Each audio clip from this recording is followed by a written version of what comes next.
Muy buenas noches, mis estimados amigos, reciban un cordial saludo de parte de Gabriel. Hoy en esta noche iniciamos con la lectura de un precioso libro que se titula Discurso a mis estudiantes por el pastor Charles Spurgeon. Obviamente la voz va a ser la mía y vamos a iniciar con este precioso estudio y también con la lectura de este libro. Espero que puedan ser ustedes edificados. Discurso a mis estudiantes. Plática 1. La vigilancia que de sí mismo debe tener el ministro. Primera de Timoteo, capítulo 4, verso 16. Ten cuidado de ti mismo y de tu doctrina. Todo obrero sabe cuán necesario le es conservar su herramienta en buen estado, porque si los instrumentos se embotasen y no los amolase, tendría que emplear más fuerzas. Si al obrero se le gastara el filo de su anzuela, sabe que se vería obligado a redoblar su esfuerzo, so pena de que su obra saldría mal ejecutada. Miguel Ángel, el predilecto de las bellas artes, comprendía también el importante papel que desempeñaban los útiles que usaba, que hacía con sus propias manos sus brochas y pinceles, ejemplificándonos de ese modo al Dios de la gracia, que con especial cuidado se adapta así a todo ministro verdadero.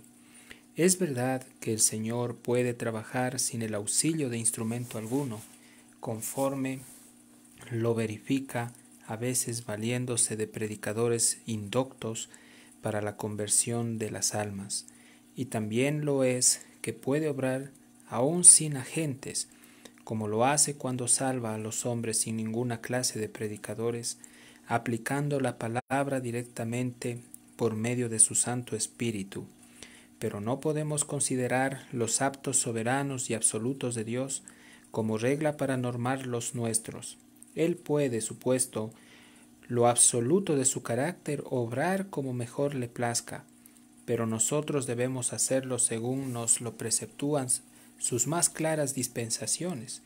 Y uno de los hechos más palpables es que el Señor generalmente adapta los medios a los fines, en lo cual se nos da la lección de que es natural que trabajemos con tanto mayor éxito cuanto mejor sea nuestra condición espiritual. En otras palabras, generalmente efectuaremos mejor la obra de nuestro Dios cuando los dones y gracias que hemos recibido de Él se hallen en buen orden, y lo haremos peor cuando no lo estén. Esta es una verdad práctica para nuestra guía. Cuando el Señor hace excepciones, éstas no hacen más que probar la exactitud de la regla que acabamos de sentar. Nosotros somos, en cierto sentido, nuestros propios instrumentos y de consiguiente debemos conservarnos en buen estado. Si me es menester predicar el Evangelio, no podré hacer uso sino de mi propia voz, y por tanto debo educar mis órganos vocales. No puedo pensar sino con mi propio cerebro, ni sentir sino con mi propio corazón, y en consecuencia debo cultivar mis facultades intelectuales y emocionales.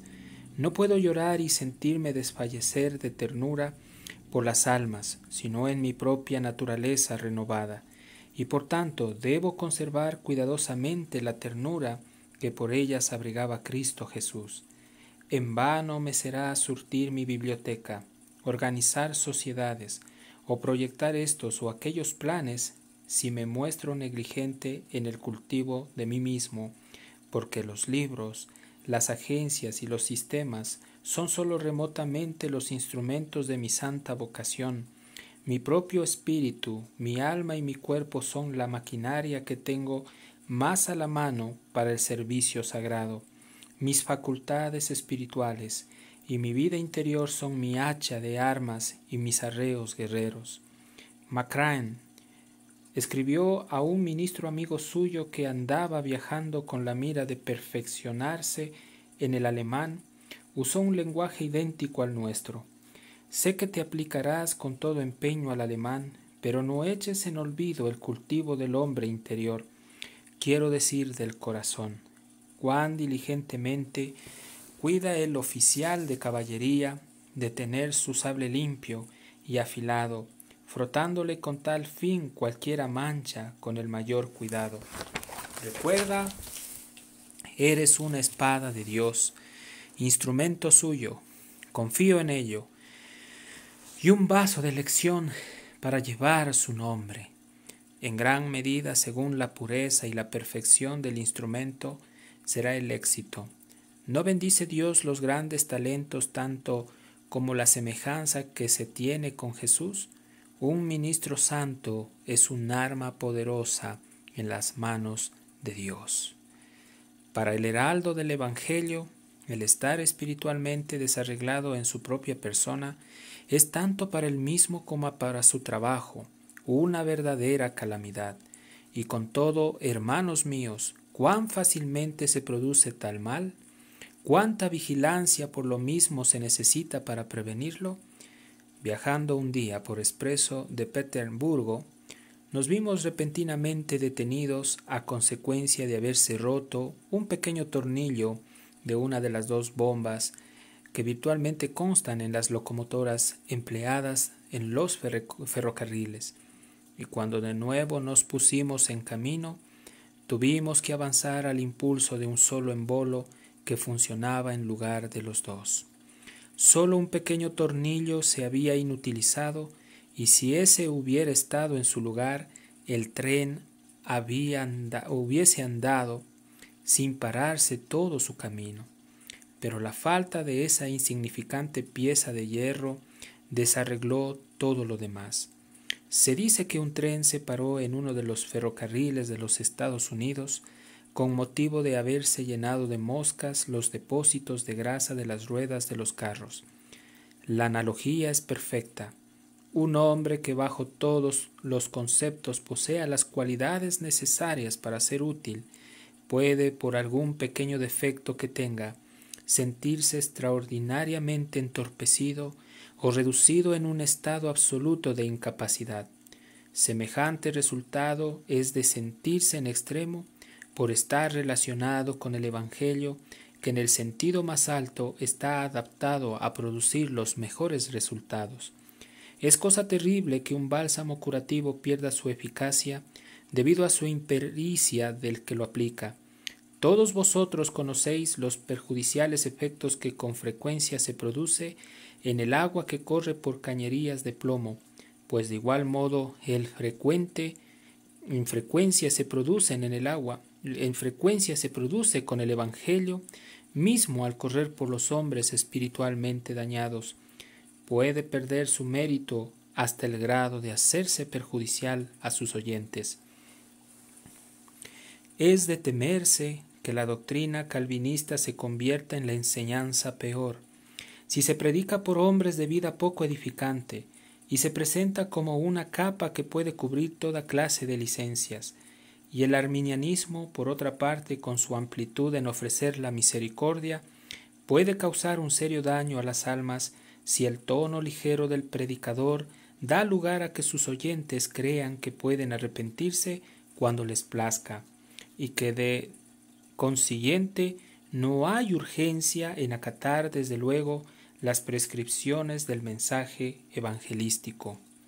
Además, cuando un predicador es pobre en gracia, cualquier bien duradero que pudiera ser el resultado de su ministerio será por lo general débil y no guardará ninguna proporción con lo que habría derecho de esperar. Una siembra abundante será seguida por una cosecha escasa. El interés producido por los talentos será en extremo pequeño. En 2 o 3 de las batallas perdidas en la última guerra americana, se dice que las derrotas se debieron a la mala clase de pólvora ministrada por ciertos contratistas falsarios del ejército, pues eso fue causa de que no se obtuviera el efecto buscado por el cañoneo. Lo mismo puede acontecernos a nosotros. Podemos no dar con nuestra mira, desviarnos del camino que intentamos seguir y desperdiciar nuestro tiempo por no poseer verdadera fuerza vital dentro de nosotros mismos o por no poseerla a tal grado que conforme a ella pueda el Señor bendecirnos, cuidaos de ser predicadores falsarios. Uno de nuestros principales cuidados debe ser el que nosotros mismos seamos salvos. El que un predicador del Evangelio sea ante todo participante de él es una verdad simple, pero al mismo tiempo una regla de la mayor importancia. No vivimos entre los que aceptan la sucesión apostólica de los jóvenes tan solo porque éstos pretenden asumirla. Si la vida del colegio de los mismos ha sido vivaz más bien que espiritual, si los honores que allí han adquirido los deben a ejercicios atléticos más bien que a sus trabajos por Cristo, nosotros necesitamos, en tal caso, pruebas de otro género de las que ellos puedan presentarnos. Por crecidos que sean pagado a los más sabios doctores y por grandes que sean los conocimientos que hayan recibido, en cambio no tendremos por eso una evidencia de que su vocación les ha venido de lo alto. Una piedad sincera y verdadera es necesaria como el primer requisito indispensable. Sea cual fuere el llamamiento que alguien pretenda haber recibido, si no ha sido llamado a la santidad, puede asegurarse que no lo ha sido al ministerio. Atavíate primero a ti mismo y adorna después a tu hermano, dicen los rabinos. La mano que trata de limpiar algo, dice Gregorio, es menester que esté limpia. Si vuestra sal no tiene sabor, ¿cómo podréis sazonar con ella? Es menester que esté limpia. Si vuestra sal no tiene sabor, ¿cómo podréis sazonar con ella? La conversión es una cosa sine qua non en un ministro. Vosotros, aspirantes a vuestros púlpitos, es menester que nazcáis de nuevo. Ni es la posesión de esta primera cualidad una cosa que puede tenerse como concedida por cualquiera, porque hay una muy grande posibilidad de que nos engañemos acerca de si estamos convertidos o no. Creedme, no es juego de niños el que os aseguréis de vuestro llamamiento y elección. El mundo está lleno de imposturas y abunda en seductores que explotan la presunción carnal y se agrupan en torno de los ministros con la avidez con la que hacen los buitres en torno de los cuerpos en putrefacción. Nuestros corazones son engañosos, de manera que la verdad no se halla en la superficie, sino debe ser sacada de su más profundo interior. Debemos examinarnos a nosotros mismos muy afanosa y profundamente, no sea que por algún motivo después de haber predicado a los demás, resulte que nos hallemos en la línea de los reprobos. Cuán horrible ser predicador del Evangelio y no estar sin embargo convertido. Que cada uno se diga en secreto desde lo más recóndito de su alma, qué cosa tan terrible será para mí el vivir ignorante del poder de la verdad que me estoy preparando a proclamar. Un ministro inconverso envuelve en sí la más patente contradicción.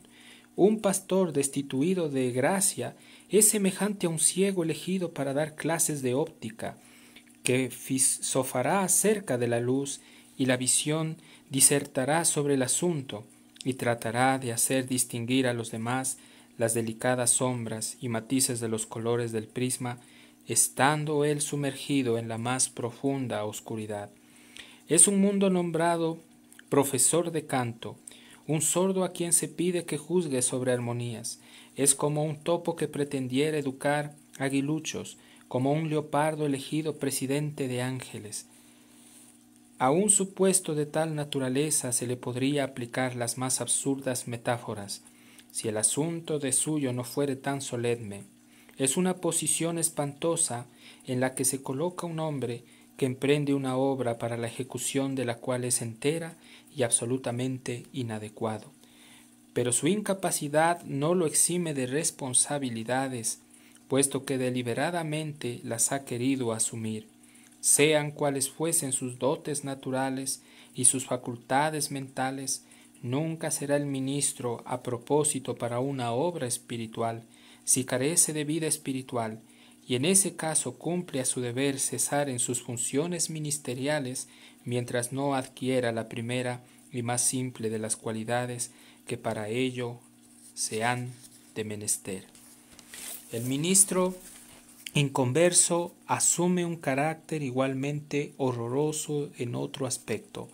Si no ha recibido comisión, debe ser muy desgraciada la posición que tenga que ocupar. ¿Qué puede ver de lo que entre en el pueblo pese le dé ese consuelo? ¿Qué será lo que sienta cuando oiga los lamentos de los penitentes o escuche sus ansiosas dudas y solemnes temores? Es natural que se admire al pensar que sus palabras deben haberse apropiado para conseguir tal fin. La palabra de un hombre inconverso puede ser bendecida para la conversión de las almas, puesto que el Señor, a la vez que desconoce a un hombre semejante, honrará con todo su propia verdad. Cuán perplejo debe sentirse un hombre así al ser consultado respecto de las dificultades que se presenten a los cristianos maduros. Debe hallarse muy alejado del sendero por el cual han caminado sus oyentes regenerados. ¿Cómo podrá escuchar sus goces en el lecho mortuorio o unirse a ellos en sus entusiastas regocijos cuando se congregan en torno de la mesa de su Señor?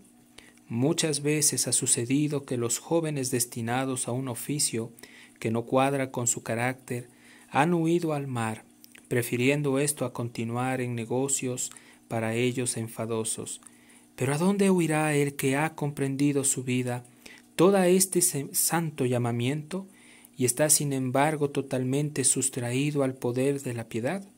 ¿Cómo puede atraer diariamente los hombres a Cristo si él mismo desconoce el ardiente amor del Salvador? Oh señores, esto debe ser seguramente una perpetua esclavitud. Un hombre semejante tiene que odiar la vista del púlpito, tanto como el sentenciado a galeras odia el remo. Y cuán inservible tiene que ser este llamado sin que realmente lo hayan llamado. ¿Qué otra cosa puede ser sino una nube sin agua y un árbol con hojas solamente? Lo que pasa en el desierto a una caravana, en todos los que la forman, que están sedientos y se sienten a morir bajo los rayos de un sol abrasador, y al llegar a un pozo ardientemente deseado, horror de los horrores, lo encuentran sin una gota de agua. Eso mismo pasa a las almas que sedientas de Dios van a dar con un ministro que carece de gracia, pues están en grande riesgo de perecer por no hallar en él el agua de la vida. Mejor es abolir los púlpitos que ocuparlos con hombres que no tienen un conocimiento experimental de lo que enseñan. Ay, el pastor no regenerado se hace también terriblemente dañino, porque de todas las causas que originan la infidelidad, los ministros faltos de piedad deben ser contados entre las primeras. El otro día leí que ninguna fase del mal presentaba un poder tan maravilloso de destrucción como el ministro inconverso de una parroquia que contaba con un órgano de gran valor, un coro de cantores profanos y una congregación aristócrata. Era de opinión el escritor que no podría haber un instrumento más eficaz que ese para la condenación. La gente va al lugar donde tributa su culto, se sienta cómodamente y se figura que deben ser cristianos, siendo así que en lo único en que consiste su religión es en escuchar a un orador a la vez que la música les halaga sus oídos, y tal vez se distraen sus ojos con ademanes graciosos y de moda de los concurrentes. El conjunto no es mejor de lo que oyen y ven en la ópera, si no es tan bueno quizás un punto a belleza estética, no es por eso ni en lo más mínimo más espiritual. Son muchos los que se felicitan a sí mismos y aún bendicen a Dios por tenerse como cristianos devotos, y al mismo tiempo viven alejados de Cristo en un estado no regenerado, pues alardean de piedad en la forma, pero niegan el poder de esa virtud. El que se apega a un sistema que no tiende a una cosa más elevada que el formalismo, se constituye más en siervo del diablo que en un ministro de Dios. Un predicador formal puede alucinar en tanto que conserve su equilibrio exterior, pero como carece de la balanza de la piedad para sostenerse en él, tarde o temprano es casi seguro que de él vendrá un resbalor de carácter moral. ¿Y en qué posición se coloca entonces? Cuán blasfemado es Dios y el Evangelio profanado por causa de aquellas personas que no viven la piedad. Es cosa terrible considerar qué muerte debe esperar a un hombre tal, y cuál tiene que ser su condición después de ella. El profeta pinta al rey de Babilonia descendiendo al infierno y a todos los reyes y príncipes a quienes él había destruido y cuyas capitales habían devastado, levantándose de sus lugares en confuso tropel y saludando al tirano caído con este punzante sarcasmo: ¿te has hecho semejante a nosotros? ¿Y no podéis suponer a un hombre que se ha ido como ministro, pero que ha vivido sin Cristo en el corazón, bajando al infierno, y a todos los espíritus aprisionados allí, que antes le escuchaban, y a todos los impíos de su parroquia, saliéndole al encuentro y diciéndole en acervo todos: ¿te has hecho tú también como nosotros? Médico, ¿no te curaste a ti mismo? Tú que pretendías ser una luz brillante, ¿has sido arrojado a las tinieblas por siempre? Oh, si alguno tuviese que perderse, que no sea de esta manera. Perderse bajo la sombra de un púlpito es cosa muy terrible, pero lo es mucho más perecer desde el púlpito mismo. Hay un pasaje pavoroso en el tratado de John Bunyan, titulado Suspiros del infierno, que a menudo repercute en mis oídos. ¿De cuántas almas, dice, no han sido los ministros ofuscados el medio de destrucción por su ignorancia? La predicación de los tales no fue para las almas, mejor que el acérnico para los cuerpos. Muchos de ellos es de temerse que tengan que responder por poblaciones enteras. Ay, amigo, te digo que al haber tomado por tarea predicar al pueblo, tal vez has tomado la de hacer una cosa que no puedes decir que es. ¿No te afligiría ver que toda tu parroquia marchara atrás de ti para el infierno, exclamando: esto tenemos que agradecerte, pues tuviste temor de hablarnos de nuestros pecados para que no dejáramos de apresurarnos a ponerte viandas en la boca? Oh malvado maldito, que no te contestaste tú mismo tus preguntas. Una gula como el ciego que eras, ¿cómo caer en el hoyo tú mismo? Sino que nos has conducido a él, a nosotros también contigo.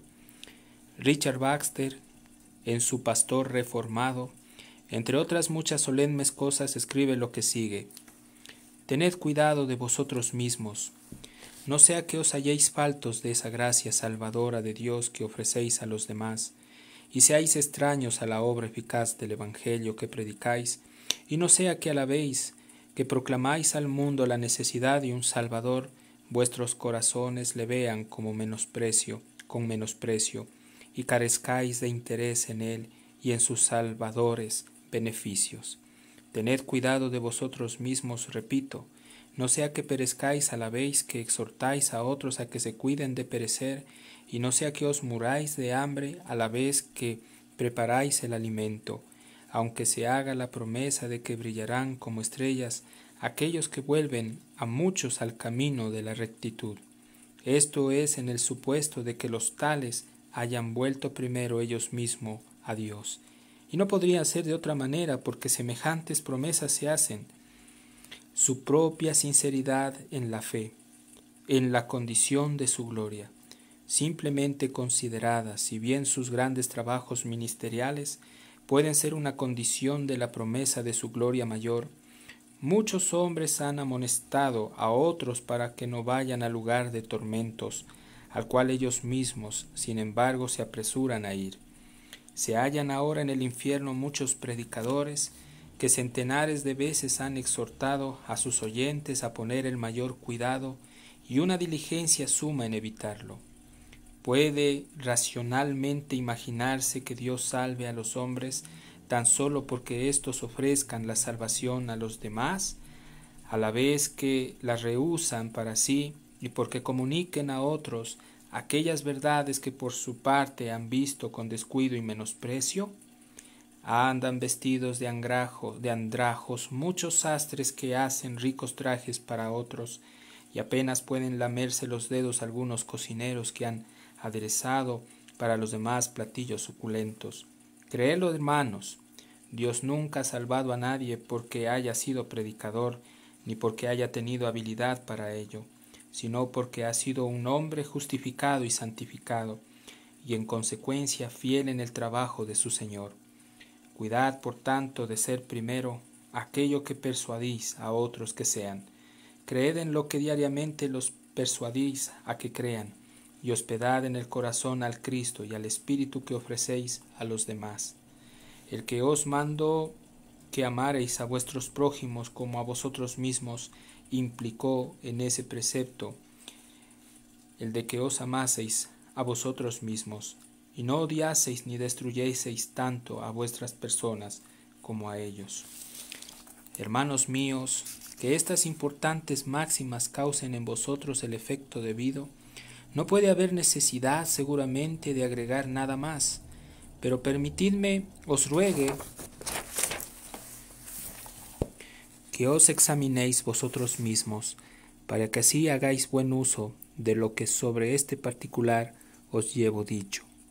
Una vez fijado el primer punto de la verdadera religión, sigue en importancia para el ministro el que de su piedad sea vigorosa. No debe conformarse con caminar al mismo paso que las filas del común de los cristianos. Es preciso que sea un creyente maduro y avanzado, porque los ministros de Cristo han sido llamados con toda propiedad, lo más escogido de su escogimiento, lo selecto de su elección, la iglesia entresacada de la iglesia. Si fuera llamado a ocupar una posición ordinaria y a desempeñar un trabajo común, quizás con una gracia común podría satisfacerse, no obstante que ni aun así pasaría de indolente su satisfacción. Pero con el hecho de haber sido electo para trabajos extraordinarios y llamado a un lugar rodeado de peligros nada comunes, debe sentirse ansioso de poseer aquella fuerza superior, única, adecuada a su posición. El pulso de su piedad vital debe latir de un modo fuerte y regular. El ojo de su fe debe ser perspicaz. El pie de su resolución debe ser firme. La mano de su actividad debe ser pronta. Todo su hombre interior, en fin, debe hallarse en lo más alto grado de la salud. Se dice que los egipcios escogían sus sacerdotes de entre los más instruidos de sus filósofos, y luego estimaban tanto a sus sacerdotes que de entre estos escogían sus reyes. Nosotros necesitamos que se tenga por ministro de Dios a la flor innata de las huestes cristianas, a hombres tales que si la nación necesitara reyes, no pudiera hacer cosa mejor que elevarlos al trono. Nuestros hombres de espíritu más débil, más tímidos, más carnales y peor contrabalanceados, no son candidatos a propósito para el púlpito. Hay algunos trabajos que nunca podríamos encomendar a los inválidos o deformes. Un hombre puede no tener las cualidades necesarias para trepar por altos edificios, su cerebro quizás sea demasiado débil, y su trabajo en un lugar elevado lo expondría a grandes peligros. Si eso es así, dejadlo permanecer en el suelo y que busque una ocupación útil en donde su cerebro fuerte es menos esencial. Hay hermanos que tienen defectos análogos en lo espiritual y no pueden ser llamados al desempeño de un servicio conspicuo y elevado por ser sus cabezas demasiado débiles. Si por casualidad obtuviesen buen éxito, se henchirían de vanidad, defecto demasiado común entre los que hará caer. Si nosotros como nación fuésemos llamados a la defensa de nuestros hogares, no haríamos sin duda salir al encuentro del enemigo, a nuestros muchachos y muchachas, armados de espadas y fusiles, pues tampoco la Iglesia debe enviar a combatir por la fe a cualquier novicio, charlatán o entusiasta falto de experiencia. El temor de Dios debe enseñar al joven la sabiduría, si no quiere tener cerrada la puerta del pastorado. La gracia de Dios debe madurar su espíritu, pues de lo contrario haría mejor en esperar hasta que el poder le fuese dado de lo alto. El carácter moral más elevado debe conservarse diligentemente. Hay muchos que no son a propósito para desempeñar un cargo en la Iglesia, y que sin embargo son bastante buenos como simples miembros de ella. Tengo formada una opinión severa con respecto a los cristianos que han incurrido en pecados graves. Me complazco en creer que pueden convertirse sinceramente y con esta esperanza y las precauciones debidas ser recibidos de nuevo en la Iglesia, pero tengo duda, gran duda, acerca de si un hombre caído en pecados groseros pueda ser fácilmente restituido al púlpito. John Angels observa, y con razón dice, cuando un predicador de la justicia ha andado por el camino de los pecadores, no debe nunca abrir de nuevo sus labios para hablar a una congregación antes de que su arrepentimiento haya sido tan notorio como su falta. Que aquellos que han sido esquilados por los hijos de Amón que se estén en Jericó hasta que sus barbas crezcan. Esto, que con frecuencia se ha dicho, es son de mofa a los mozuelos barbilampiños, a quienes evidentemente es inaplicable. Es una metáfora bastante propia y que conviene a los hombres deshonrados y sin carácter, sea cual fuera su edad. Ay, una vez cortada la barba de la reputación, es sumamente difícil que llegue de nuevo a crecer. Una inmoralidad descarada, en la mayoría de los casos, por profundo que sea el arrepentimiento, es un signo fatal de que el carácter de quien así procedió nunca fue dotado de gracias ministeriales. La esposa del César no debe exponerse a que de ella se sospeche, que no haya desfavorables rumores en cuanto a la conducta inconsecuente de un ministro, pues de lo contrario deben abrirse pocas esperanzas de que sea de utilidad. A los caídos tiene que recibírseles en la iglesia como penitentes, y en el ministerio pueden serlo si Dios los coloca ahí. No consiste en esto mi duda, sino en si Dios les dio algún lugar en él. En mi concepto, pues, no debemos apresurarnos a ayudar a que suban al púlpito de nuevo a los que, habiéndolo ocupado una vez, han mostrado que carecen de la gracia necesaria para salir airosos en las pruebas a que sujeta la vida ministerial. Para cierta clase de trabajos no escogemos sino a los fuertes, y cuando Dios nos llama a las labores ministeriales, debemos esforzarnos en adquirir gracia que nos fortalezca y haga aptos para el desempeño de nuestra misión, y no ser meros novicios llevados por las tentaciones de Satanás al punto de perjudicar a la Iglesia y de labrar nuestra propia ruina. Tenemos que estar equipados con las armas todas de Dios, dispuestos a efectuar proezas de valor no esperadas de parte de los demás. Para nosotros la navegación y el olvido de nuestras propias personas, la perseverancia y la paciencia deben ser virtudes cotidianas. ¿Y quién es por sí mismo capaz de todas estas cosas? Nos es indispensable vivir muy cerca de Dios si queremos aprobarnos en nuestra vocación. No olvidéis, como ministros, que vuestra vida toda, y muy especialmente vuestra vida toda pastoral, debe estar afectada por el vigor de vuestra piedad. Si vuestro celo languidece, no oraréis bien en el púlpito, lo haréis peor en familia, y detestablemente a solas en vuestro estudio.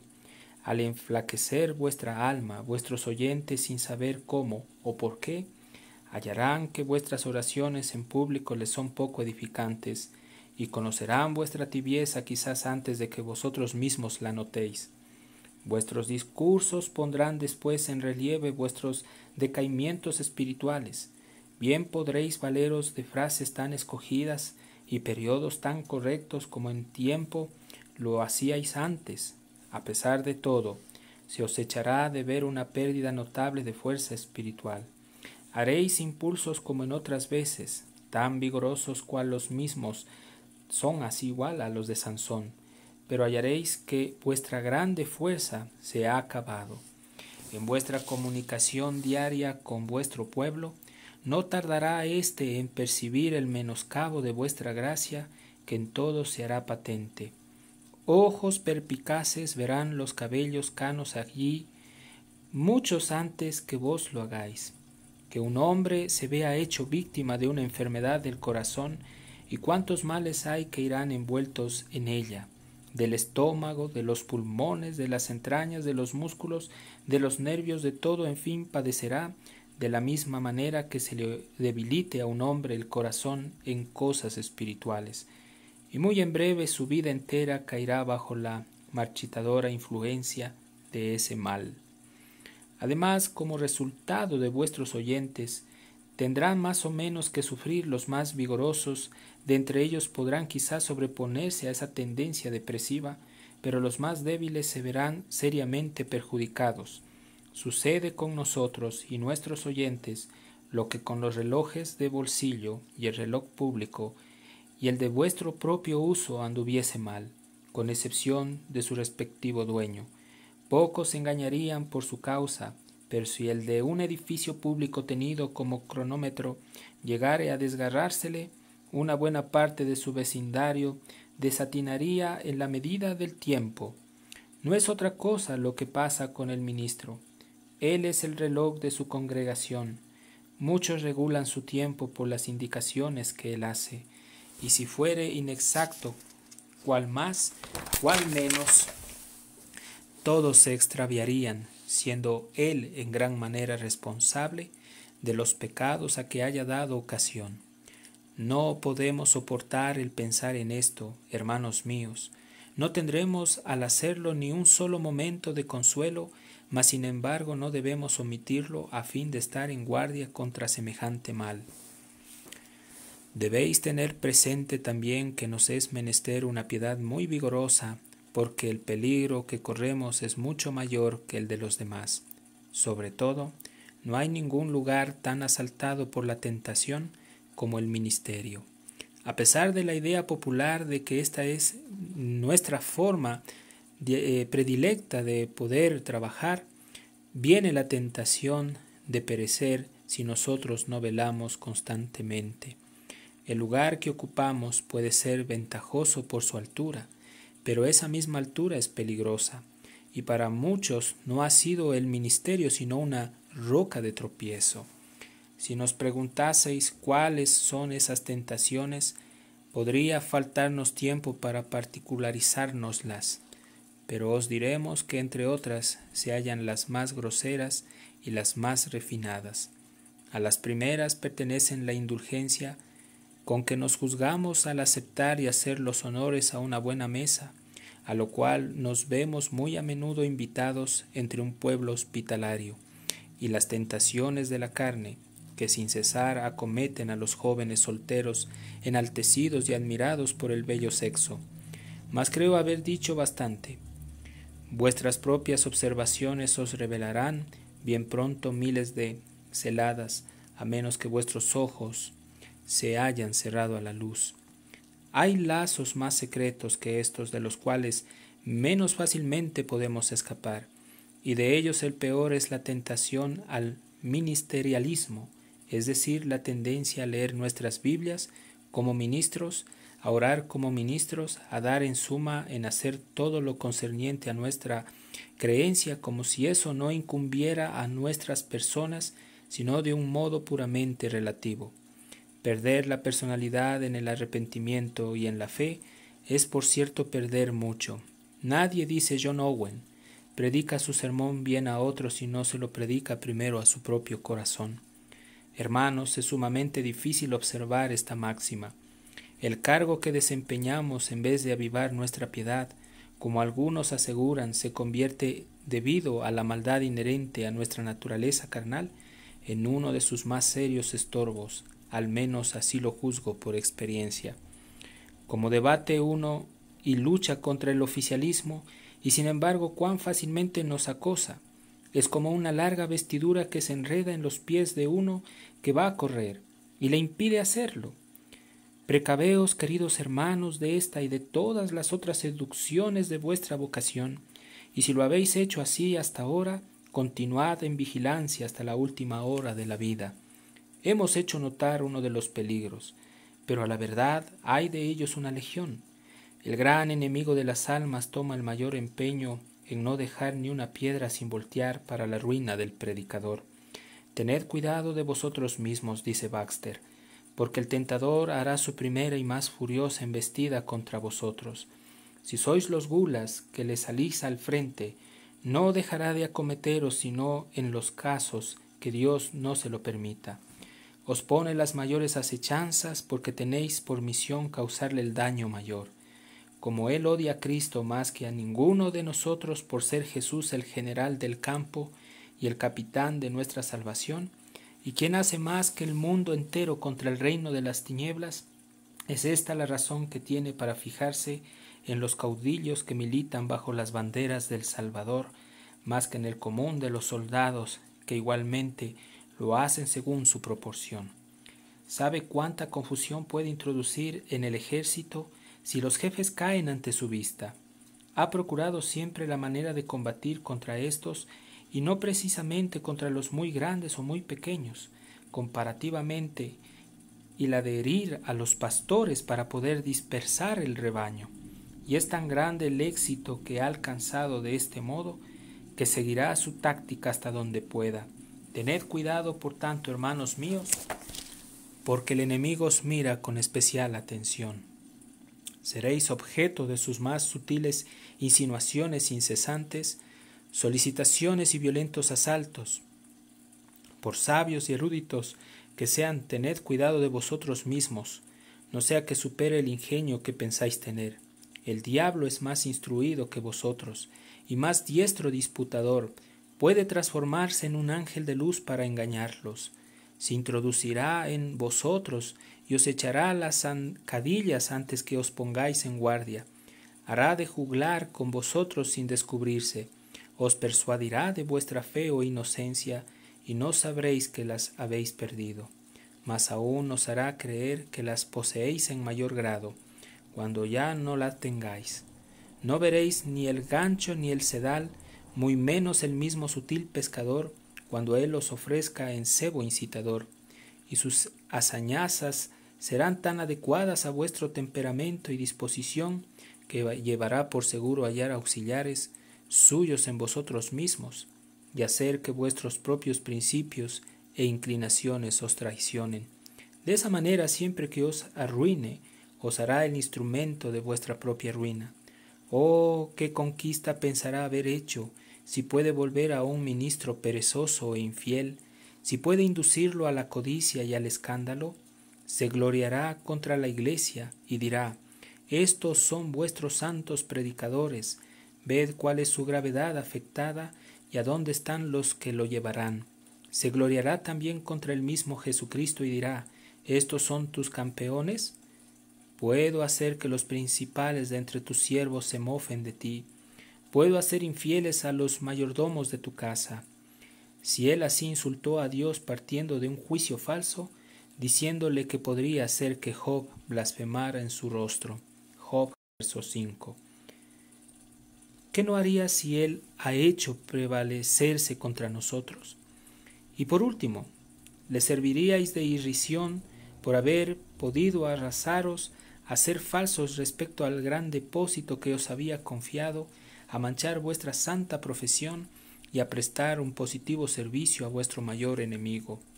Oh, no complazcáis de ese modo a Satanás, no le prestéis el auxilio tan eficaz, no permitáis que os trate como los filisteos trataron a Sansón, es decir, que primero os prive de vuestra fuerza para haceros después objeto de su triunfo e irrisión. Una vez más debemos cultivar el mayor grado de piedad, porque la naturaleza de nuestro trabajo así lo requiere imperativamente. La obra del ministerio cristiano es bien ejecutada en exacta proporción con el vigor de nuestra naturaleza renovada. Nuestro trabajo está bien hecho solamente cuando así lo está con nosotros mismos. ¿Cuál es el obrero? Tal será su obra. Hacer frente a los enemigos de la verdad, defender los baluartes de la fe, gobernar bien en la casa de Dios, consolar a los que sufren, edificar a los santos, guiar a los irresolutos, sobrellevar a los díscolos, ganar y nutrir las almas. Todos estos trabajos y otros 1000 más no son para ser ejecutados por una persona débil de espíritu o dispuesta a ser alto en su camino, sino están reservados para los hombres dotados con un gran corazón, a quienes el Señor Jesucristo ha hecho fuertes para él mismo. Buscad pues fuerza en el fuerte por excelencia, sabiduría en la fuente del saber, en suma buscadlo todo en quien es Dios de cuanto hay. En tercer lugar, es menester que el ministro tenga cuidado de que su carácter personal concuerde en todos sus respectos con su ministerio.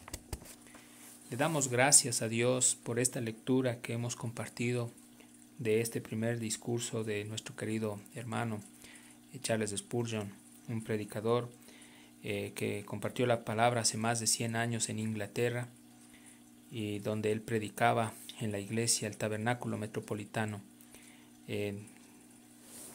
Con todo les dejo con este audio y espero puedan haber sido edificados. Soy su amigo Gabriel. Que tengan una excelente noche y que Dios los bendiga.